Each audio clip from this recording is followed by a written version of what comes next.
Welcome to this deep dive, which we've tailored just for you. You've brought us a really fascinating mix of materials, all centered around mental well-being, and specifically how mindfulness plays into that. We've got an article here from the Mental Health Foundation, which looks pretty comprehensive. Yeah, that's a good starting point. And then there's this redirect notice pointing towards healthdirect.gov.au for Australian resources on mindfulness. Okay, good to know. It's got that kind of official recognition, too. Plus some info from, let's see, Sabrr Wellness and Rehabilitation Retreat, and also from Stillwater Counseling. Right, so perspectives from practitioners or places offering support as well. Exactly. So our mission today really is to unpack all of this. We want to pull out the key insights to help you get a clear picture of how mindfulness can, practically support mental health. Sounds good. A really important topic. So I guess the big question, pulling from all these different angles, is what exactly is mindfulness? And maybe more importantly, how can it actually tangibly benefit someone looking to improve their mental well-being? That's the core of it, isn't it? And it's probably best to start with understanding well-being itself. The Mental Health Foundation has a definition, right? They do. They talk about well-being as a positive physical, social, and mental state. Pretty broad. Very broad. And for this deep dive, we're really zooming in on that mental piece. Right, and they break down that mental well-being aspect further, don't they? Yes, they do. They mention several key components that contribute to it. Things like being able to cope with life's ups and downs. Yeah, resilience, essentially, Yeah. and feeling good about yourself, having decent relationships, Feeling connected to your community, too. That sense of belonging. and having some control, some freedom in your life, a sense of purpose, feeling valued. It's quite a list. It paints a really rich picture. And crucially, they make a point that this doesn't mean you have to be happy all the time. Oh, that's a really important clarification. Yeah, feeling sad or angry or frustrated, that's normal. It's part of the human experience. Mental well-being includes feeling those things, too. Yeah. It's more about how you navigate them, maybe. Exactly, how you relate to those feelings, Yeah. which conveniently leads us right into mindfulness. Perfect transition. So, based on these sources, how are they defining mindfulness? The Mental Health Foundation seems to pin it down as paying attention. Paying attention to the present moment on purpose. Right here, right now. And they mention techniques like meditation, breathing exercises. Yoga, too, yeah. Ways to practice focusing that attention. So the goal isn't just to notice thoughts and feelings, but to... To become more aware of them so you can manage them better instead of, just being swept away by the current. I like that. Creating a bit of distance, maybe? Like Yeah. watching the thoughts instead of being in them. That's a great way to put it. Observing the wave, like you said earlier, without necessarily getting knocked over by it. Okay. So, benefits. The foundation positions mindfulness as a tool for managing overall well-being, or emotional health, as they sometimes call it. And they stress that mental health isn't just about not having problems. Right. It's also about reaching your potential, coping well, being engaged in life. Participating fully, yeah. It's a Yeah. more positive framing, isn't it? Building something good, Yeah. not just fixing something broken. Definitely. And they talk about evidence for benefits across the board: mind, brain, body behavior, even relationships. That's quite a wide reach. It really is. And they list specific issues it seems to help with: stress, anxiety, depression. Those seem like the big ones. Yeah, you hear about mindfulness for those quite a lot. But also things like addictive behaviors, alcohol, gambling, substances. Interesting. So working on the underlying urges or coping mechanisms, perhaps. Could be. And even physical stuff like hypertension, heart disease, chronic pain. Wow. Okay, that's quite extensive. It makes you wonder how one practice can touch on so many different things. Yeah, it does seem almost too good to be true sometimes, but they lean on the evidence. Well, I suppose if you think about how stress and our emotional reactions impact all those areas, Okay. So maybe mindfulness helps by changing our reaction to stress. that seems to be the idea. Becoming more aware of those automatic reactions and finding perhaps more skillful ways to respond. Less reactivity, more conscious response. Got it. And it's not just for people with diagnosed conditions, is it? No, absolutely not. The foundation suggests it's for anyone wanting to improve their general well-being, too. And it seems really accessible. Yeah, they mentioned it's suitable for all ages: kids, adults, everyone. And lots of ways to learn it. Courses, online stuff, books, audio guides, Oh, lots of entry points. which is great. And I think it's important they mention the origins, too. You mean the Buddhist roots? Yeah, They make it clear you don't need any religious or spiritual belief to practice it. That probably opens the door for a lot more people, right? Takes away a Uh, potential barrier. Definitely. And the fact that it's being integrated into standard psychological therapies, that says a lot. Like what? What kind of therapies? Well, they specifically mention mindfulness-based cognitive therapy, MBCT. Apparently, MZ, that's the UK health guidance body, recommends it for preventing relapse in recurrent depression. Okay, wow. So it's got that level of clinical backing. How does MBCT work? It seems to blend mindfulness meditation practices with elements of cognitive behavioral therapy, CBT. Mm-hmm. So it tackles those negative thought patterns directly, but using mindfulness techniques. Interesting combination. And what about the other one they mentioned? MBSR. Right, mindfulness-based stress reduction. That's specifically designed to help people cope with long-term stress. Okay.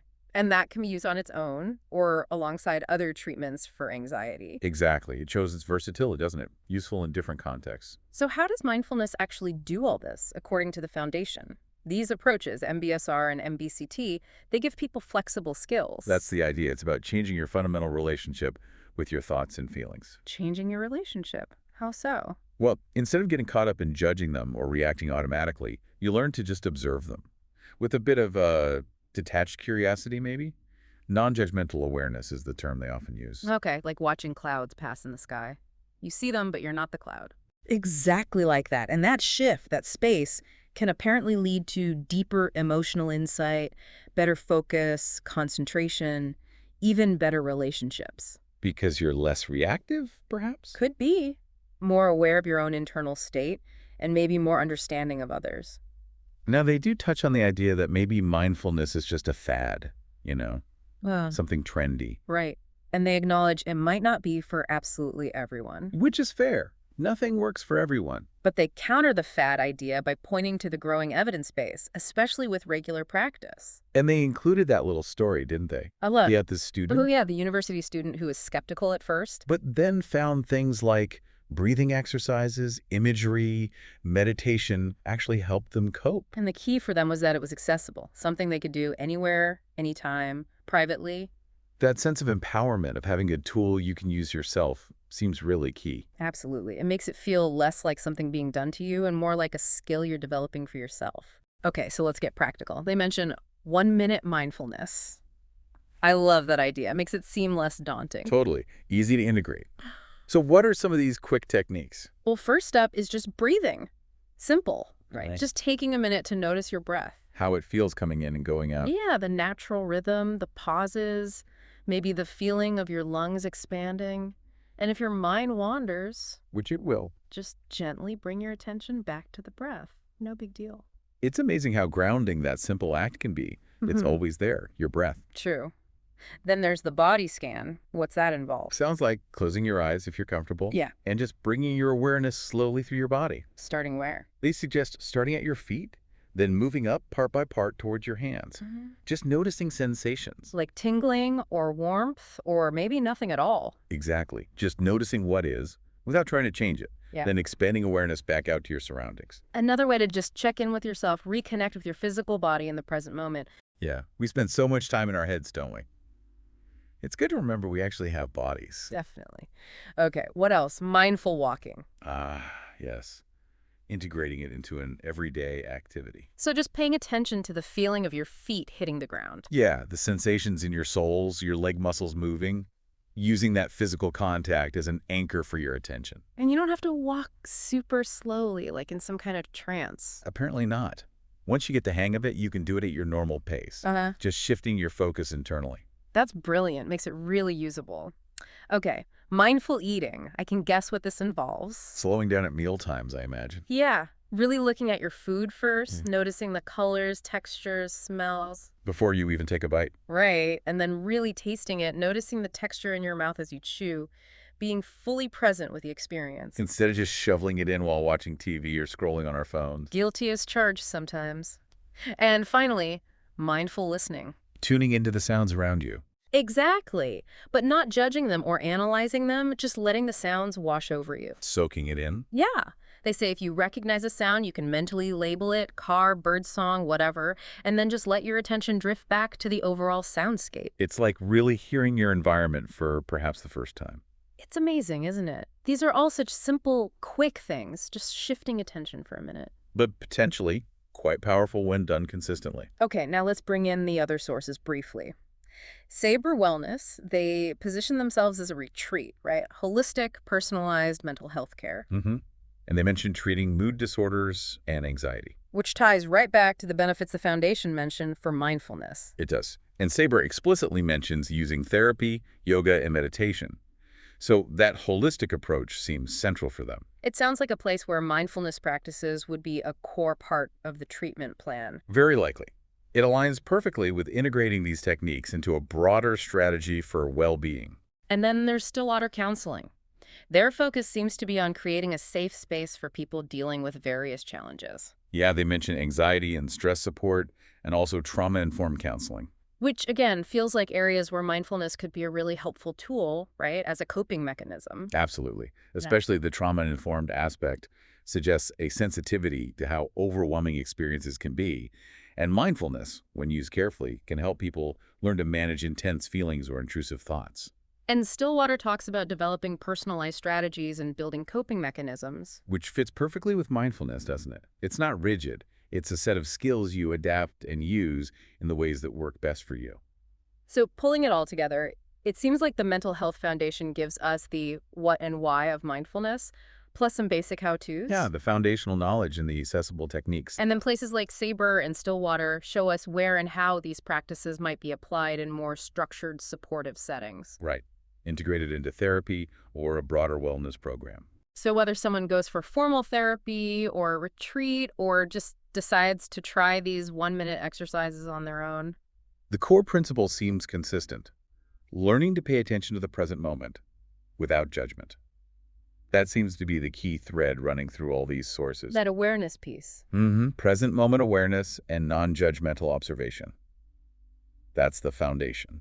And we should quickly mention that redirect notice, again, the one pointing to the Australian government health website, healthdirect.gov.au. Right, we don't know exactly what's on that site from the notice alone. But the fact that a government health body is signposting information about mindfulness. It definitely adds weight, doesn't it? Yeah. Shows it's being taken seriously in mainstream health contexts. Further evidence it's not just some fringe idea anymore. Okay. So if we were to summarize the main takeaway for our listener from this deep dive into their sources, what would it be? I think it's that mindfulness is presented here as a really practical, evidence-supported way to look after your mental well-being. Yeah, it's not magic, but it's a skill, Yeah. a way of training your attention. Exactly. Focusing on the present, becoming more aware of your thoughts and feelings, but crucially, without getting totally tangled up in them.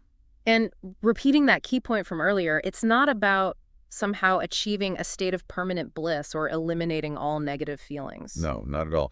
It's more about changing how you relate to those difficult experiences, managing them more effectively. Which the sources suggest can lead to coping better, maybe reaching more of your potential, and just engaging more fully with life. A more resilient and perhaps richer way of living. This has been really insightful unpacking all of that. So a final thought for you, our listener, to maybe mull over, thinking about those really simple 1-minute mindfulness techniques we talked about. The breathing, the body scan, just listening. Yeah. Is there just one tiny moment in your upcoming day where you could consciously try one? Maybe just for 30 seconds even. Intentionally bringing your awareness to something simple, like the feeling of your feet on the floor right now, or the taste of your next sip of water, and just observing it without judging. Just a small experiment. Exactly. Give it a try. See what you notice. Any subtle shift, any small change in how you feel or what you perceive, it could be quite an interesting starting point on a path towards greater well-being. Thanks for joining us for this deep dive.